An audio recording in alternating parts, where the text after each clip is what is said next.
All right, welcome everybody.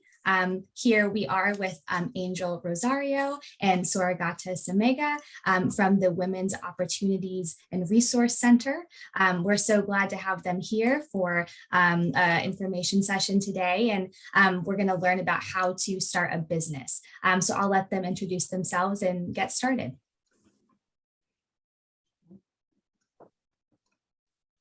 Hi, my name is Angel Rosario. I am a community lender for the Women's Opportunities Resource Center, or WORC for short.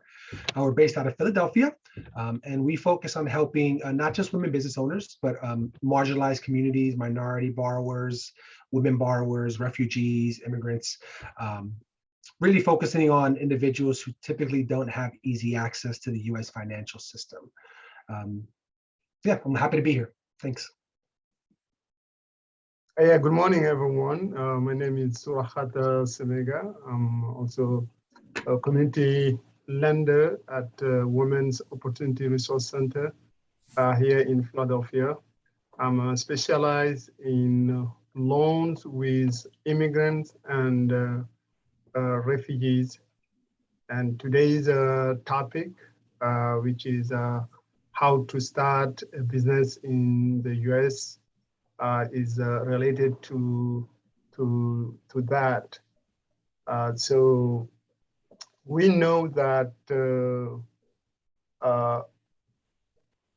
starting a business in the United States is not something easy, but one of the most important aspect of that is that someone can decide how to start a small business, and then they will find a need for support throughout the different organizations and institutions here in the United States.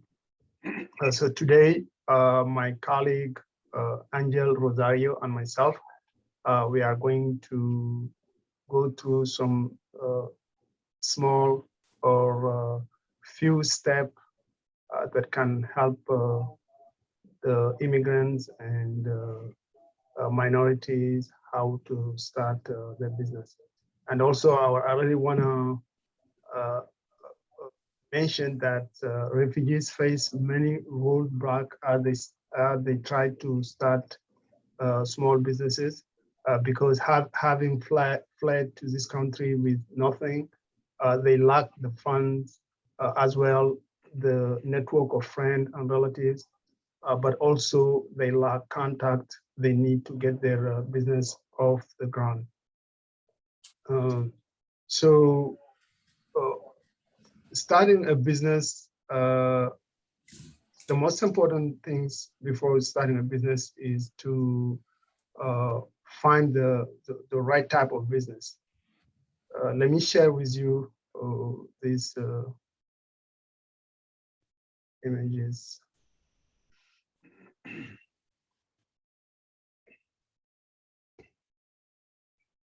Yes, bear with me.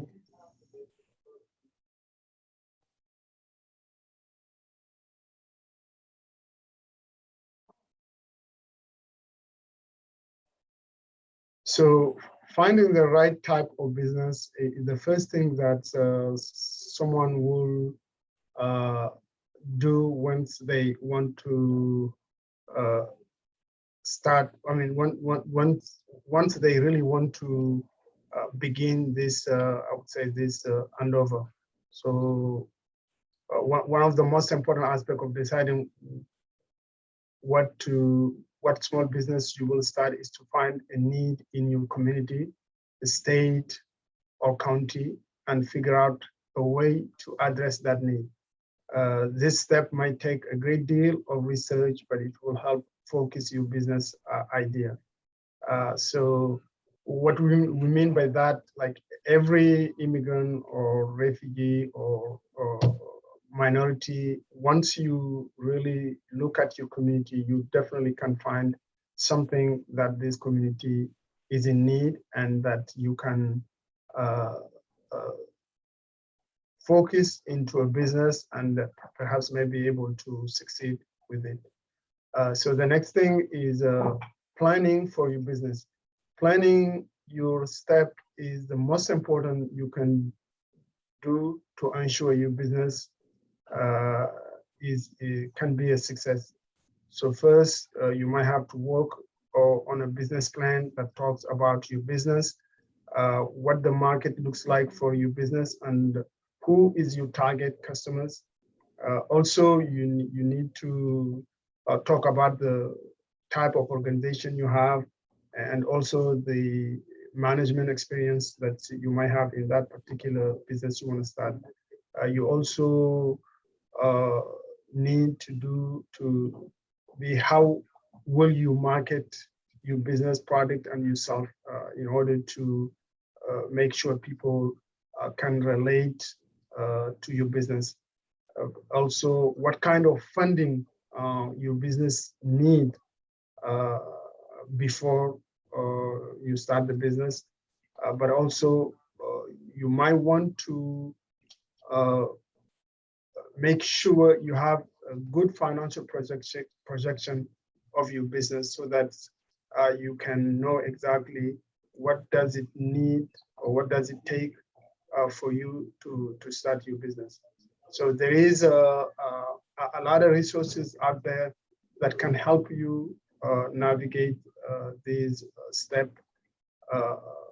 There is a nonprofit organizations such as Women's Opportunity Resource Center, Nationality Service Center, SCORE, Horizon Small Digital, Small Businesses.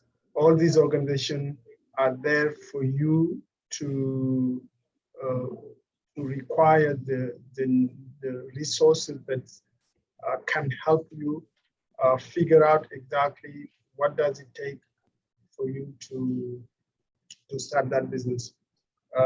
Again, it's definitely not going to be easy for an immigrant or a refugee to just try that by themselves because, as I said earlier, you are lacking the good understanding of the United States system.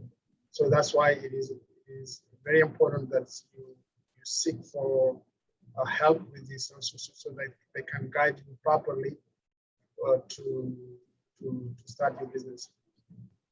So of course, these organizations that I said earlier, they are free, but you also can use paid business resources.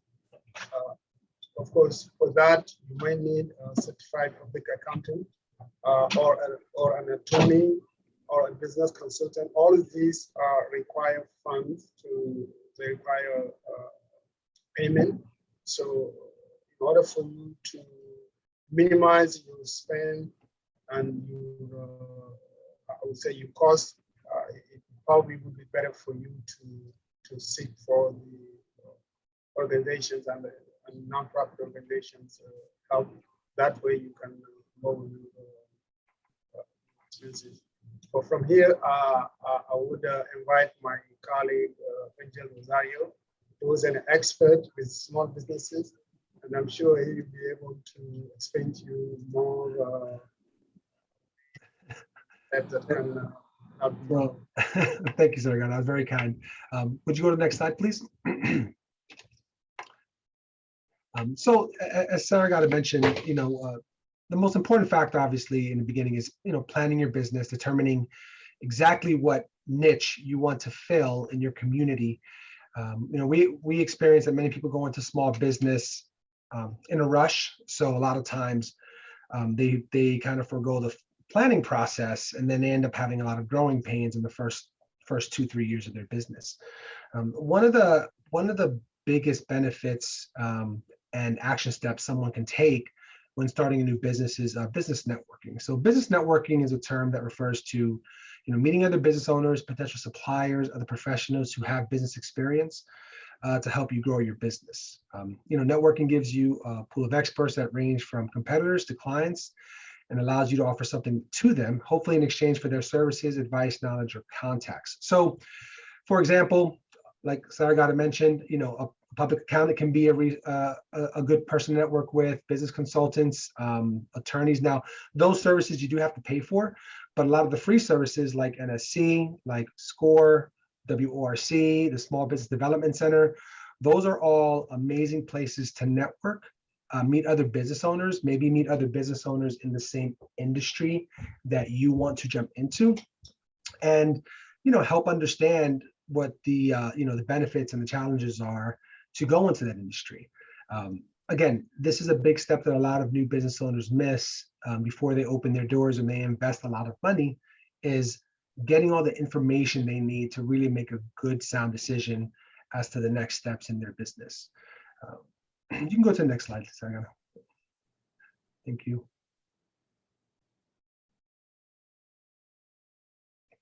Can you go to the next slide, please?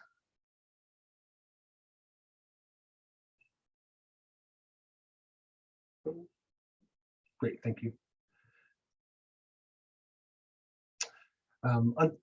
So during your networking, the one thing you're doing is you're actually marketing your business. So you're telling people who you are, what you do, how long you've done it, what your next steps are, your goals, your ambitions. And it's a great way to get your story out there for people to get to know you.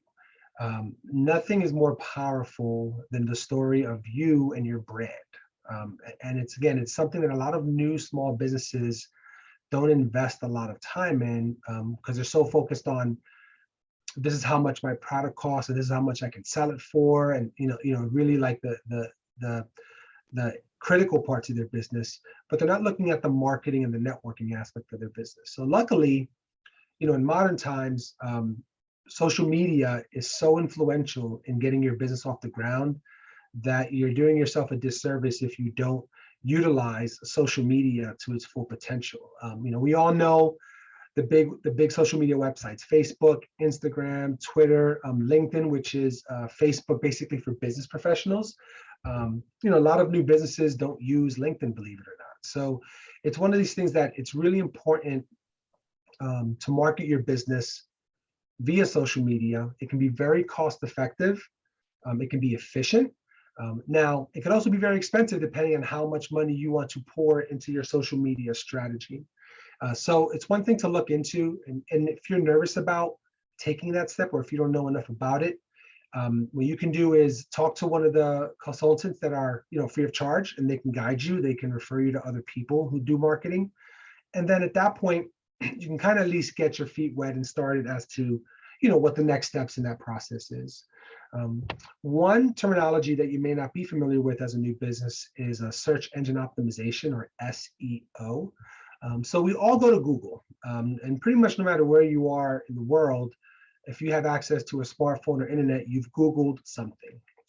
At that point, what ends up happening is, depending on how you market your business social media, you can show up first in that Google search, or you can show up last in that Google search. Statistically speaking, most people don't go past 2 or 3 pages. So if you don't show up within that first page or second page, you're most likely not going to get traffic to your website. So that's kind of in a nutshell what search engine optimization is. It's making your business marketable so that when somebody searches, for example, contractor, you're one of the first couple of names to pop up. That is a guaranteed way of increasing business. Again, it's not super cheap to do that, but there are economical ways to move your business up there in a pecking order so that you can compete with some of the big boys with deeper pockets. So, so next we want to talk about how to fund your small business. I mean, that's the biggest challenge in opening a small business, is finding a way to get enough capital to open the doors. Historically speaking, statistically speaking, many businesses are underfunded, which is why they failed in 2 to 3 years. So we all hear that horrible statistic that 80% of businesses fail within 3 years. A lot of that is due to underfunding of the business. It's due to lack of experience in whatever industry they jumped into. If you can address those 2 things, you have a really good chance of succeeding in keeping a business, for the long haul. So one of the organizations that can help you fund your business is called the CDFI, Community Development Financial Institution. So that is what WORC is, the Women's Opportunities Resource Center. We are a CDFI. So CDFIs are private financial institutions that are solely dedicated to delivering responsible, affordable lending to help low-income, low-wealth, and other disadvantaged peoples and communities to join the economic mainstream.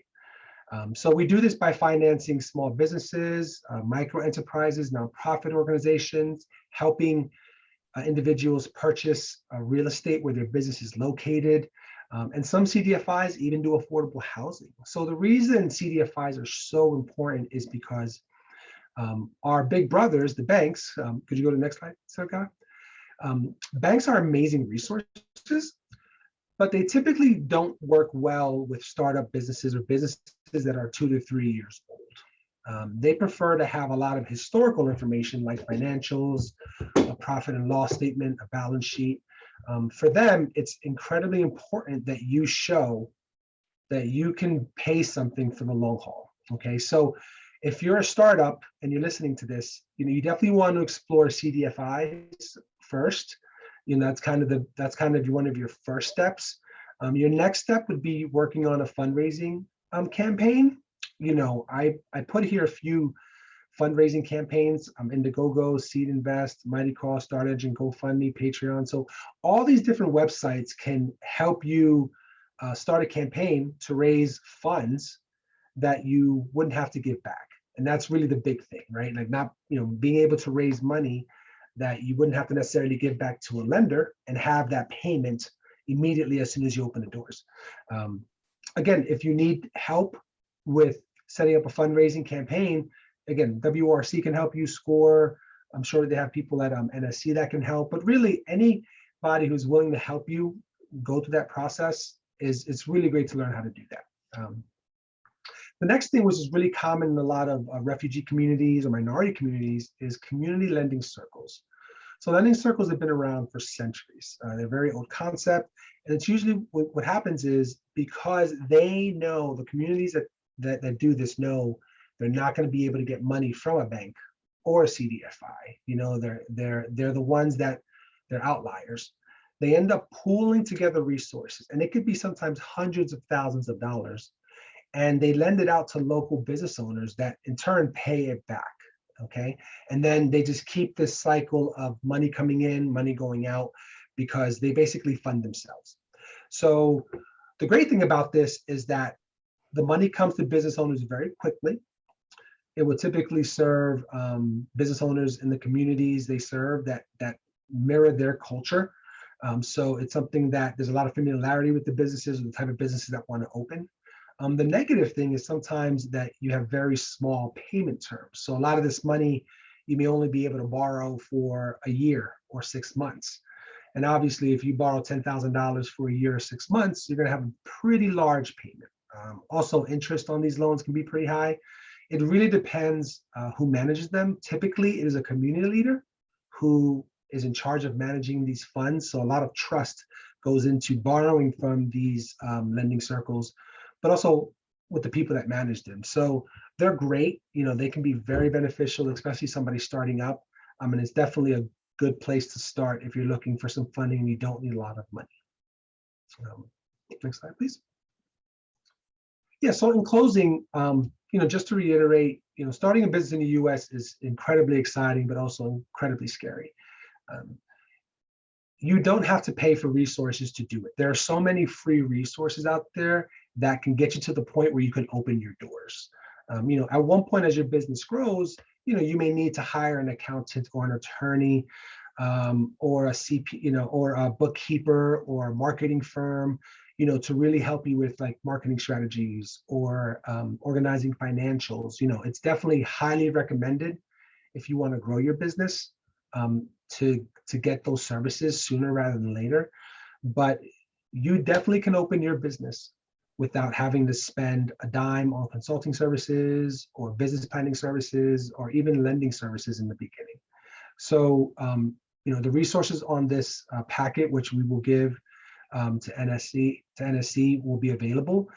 They're links, they're live links. You're welcome to click them and kind of look into them. You're welcome to call Souraghata or myself, and we can walk you through the process or help you at least get started. One of the great things about WRC is that we do offer business planning classes, financial management classes, QuickBook classes. So we have a lot of free programs that all you have to do is just be available. And we'd love to tell you more about that. So now, we'll open it up to some questions. Hopefully there are questions out there for us, and then we can go from there. Okay, wonderful.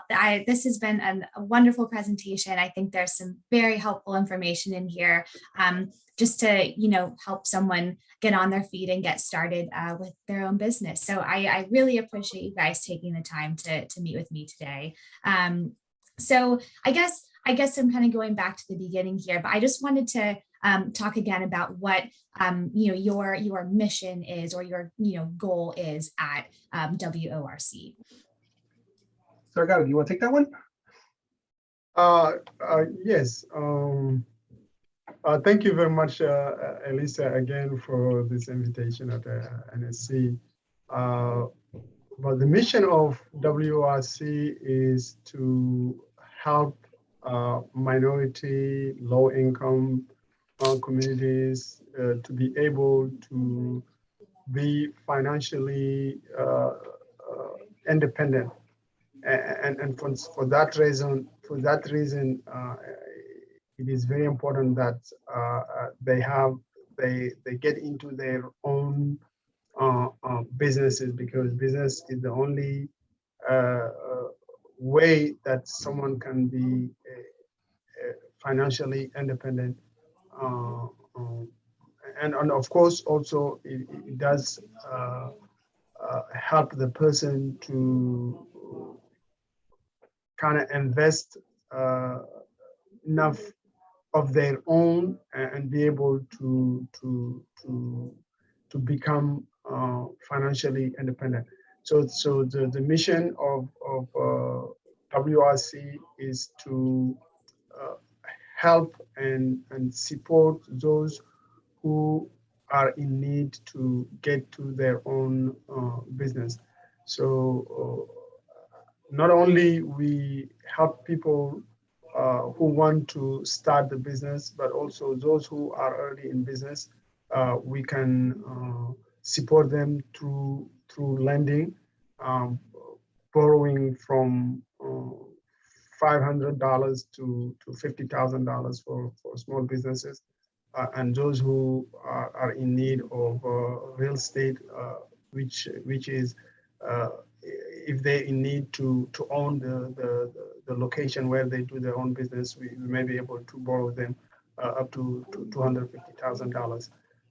So that is the main goal of WRC. But also we also provide technical assistance for small businesses, so that they can be able to understand properly how to manage their business to be successful. I would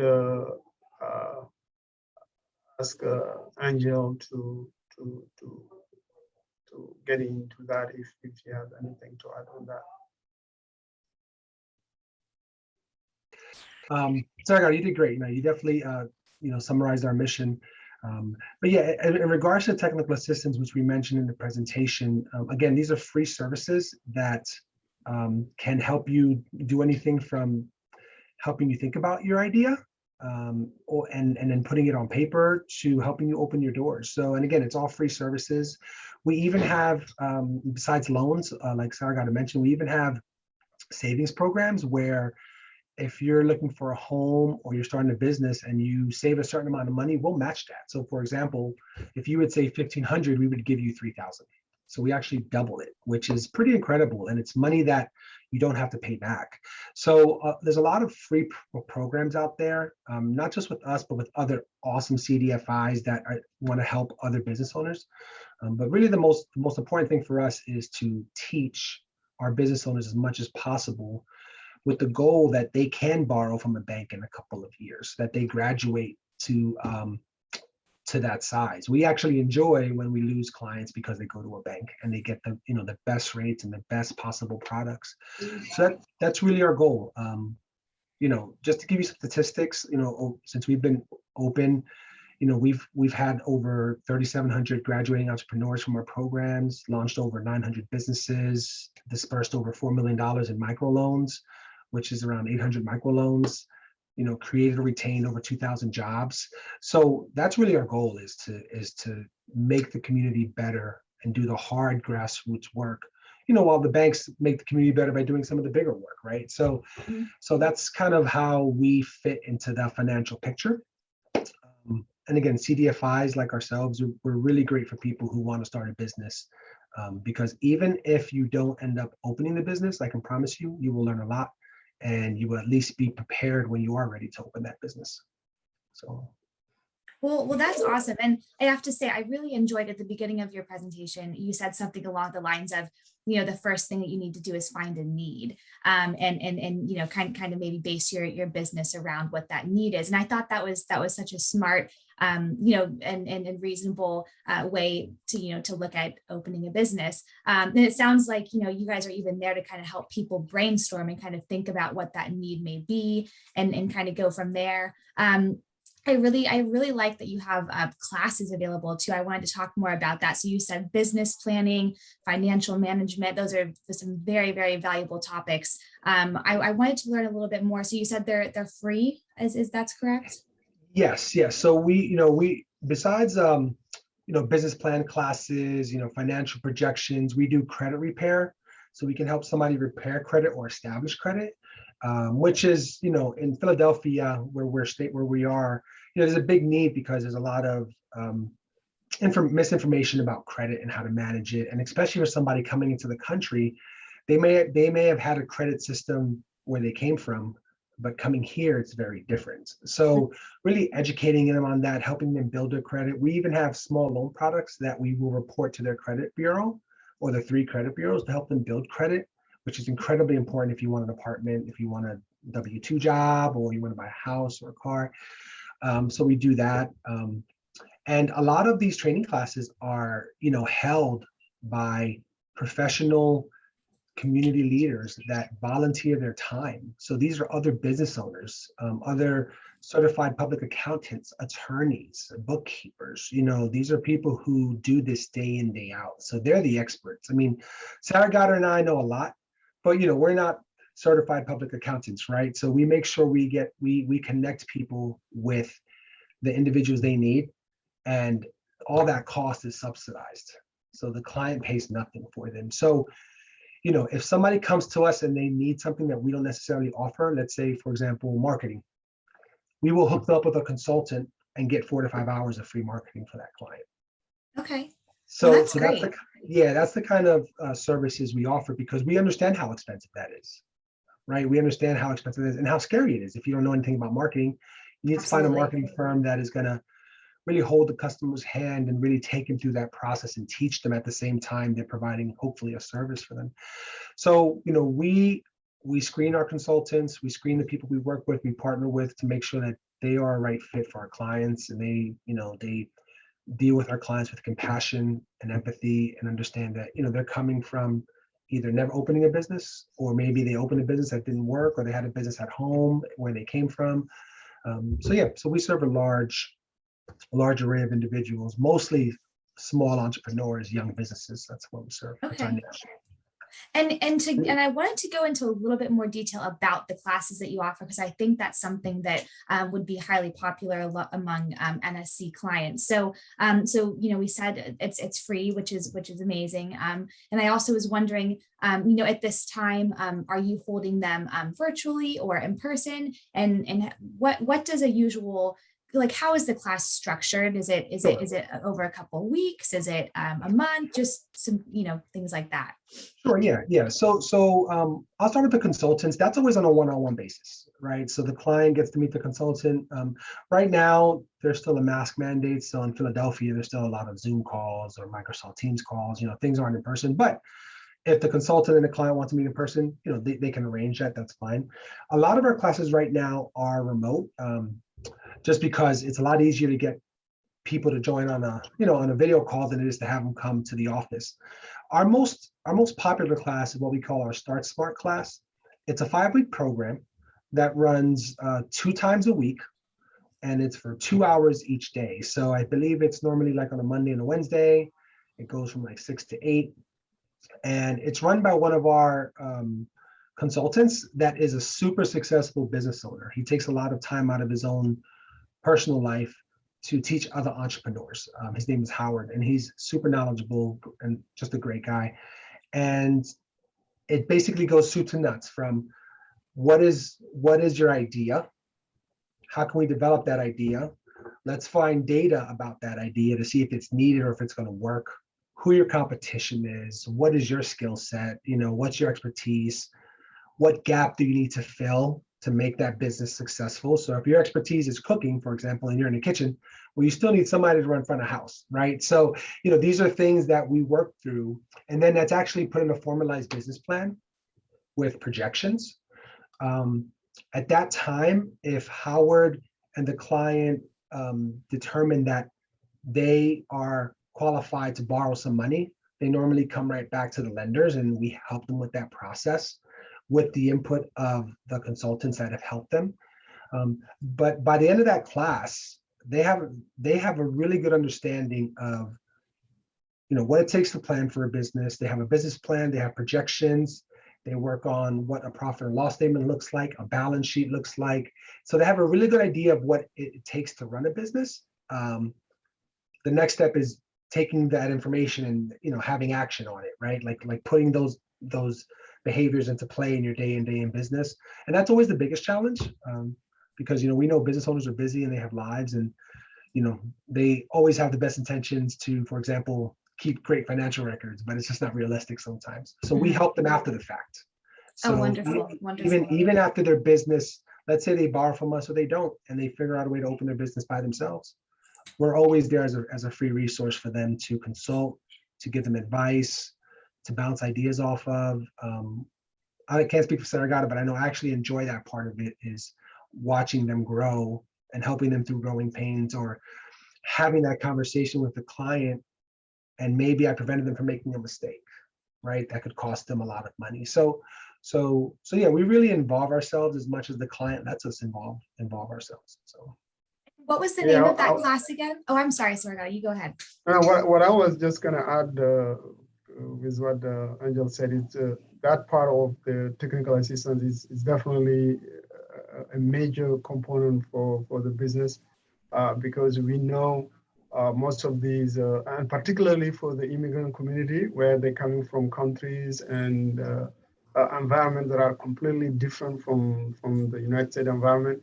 And there is a lot of regulations. There is also a lot of competition. So definitely, when they open the business, they definitely need a lot of support in terms of just keeping up with the competition, and just like even with the day-to-day business operation, they really need to learn exactly how to perform well. So that is why these technical assistants are very, very, very important for them. And as Angel said, it's just like a pleasure to be part of this type of adventure, because you really and see that is you are helping someone to move from one stage to a greater than they wouldn't be able to do it by themselves. So that's a really good thing about the organization. Yeah. Well, I love hearing that. It sounds like you guys really enjoy what you do. I think that's no, we definitely do. Can you stop sharing, Souraghata? I would love to show them kind of like what the Smart Start program kind of looks like through our website. And then, of course, they can go to WORC-PA.com to get this information, but just to give you an idea. Now, could I ask too, are there any requirements like previous experience or anything like that's required to participate in this course? No, that's what's great about it. I mean, you can be somebody who just has a business idea and wants to learn about business. You can be an existing business. So, you can really be at any stage. So it's one of those things where as long as you want to learn something, we're willing to teach it. We have sometimes, actually one of my clients recently, who's an experienced business owner, said that she picked up a lot of new information that she didn't realize.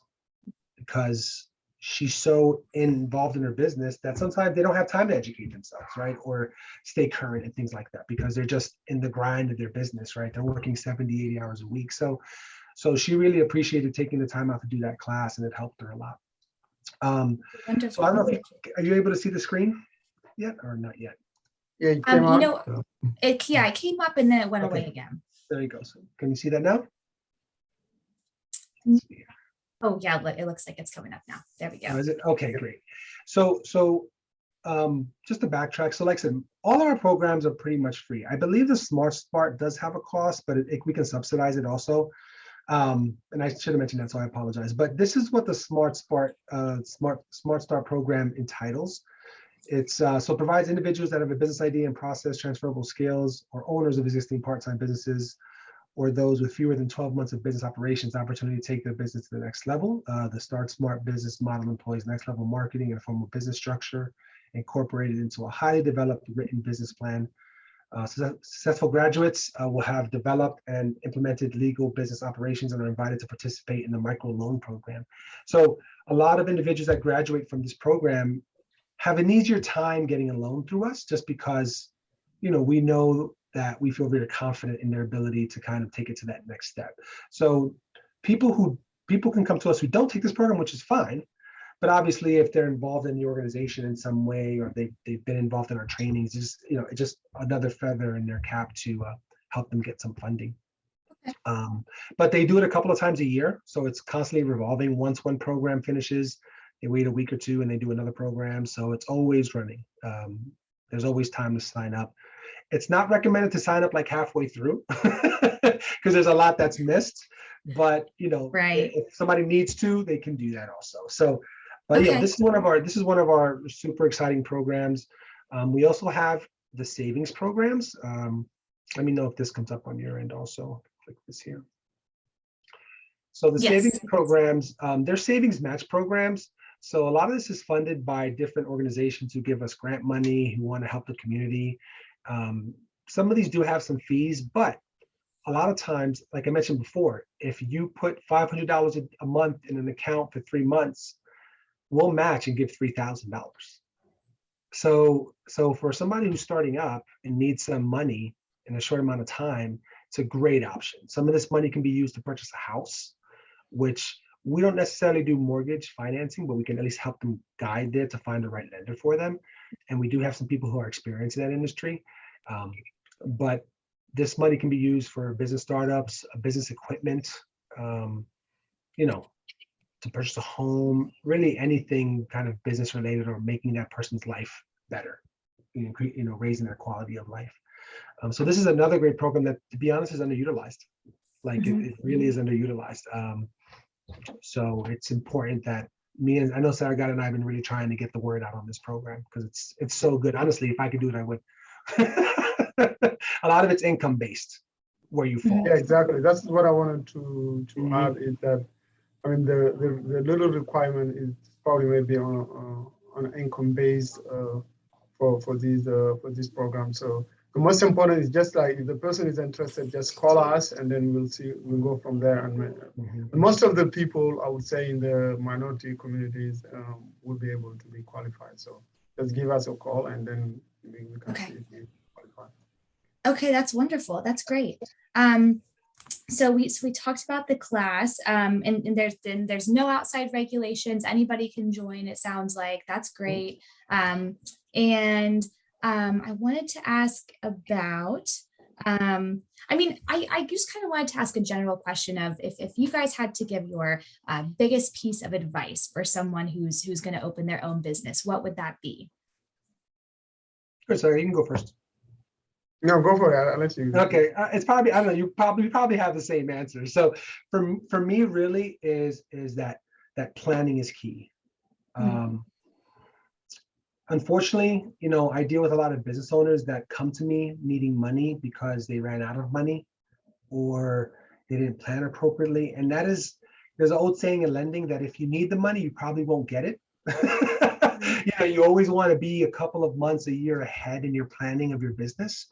So getting with the right people. Again, there's hundreds, if not thousands, of free services out there. Some are regional, some are local, some are national. A lot of them provide the services in different languages. So I know some, especially like the immigrant refugee community who may speak different dialects, they have either translators or they have people who can support different languages. So it just depends on who they go to or where they go to. But the planning is the key, and take your time, like a lot of planning is done sometimes haphazardly or rushed, and you really can't plan a business in 2 months or a month. There's a lot of steps. There's a lot of impact on people's lives. Somebody may plan and decide they don't want to work 70 hours a week and they'd rather work a 40-hour-a-week job, right? So like, that's the thing that a lot of people, they miss that step. And then by the time they're backtracking, it's really hard to correct a mistake. You really can't go back in time when you have your business, right? And so you're always, that's where the struggle comes from with new businesses, and that's why they close, because they don't prepare for the inevitable, right? Now, in their defense, COVID was something that nobody planned for, right? Obviously, so that was something you could never plan for, and unfortunately, a lot of businesses suffered, and we did everything we could to help them through that. But for most things, you can plan for the worst case scenario and do things like build reserves, save some money, right? Not overextend yourself. Maybe start the business really small, like from your home, or if you want a restaurant, maybe do a food truck or a cart. Test the concept out, right? A lot of people come to us and they want $150,000 when they've never had a $150,000 loan, right? So, it's one of those things that really the planning is the big thing for me. Very important.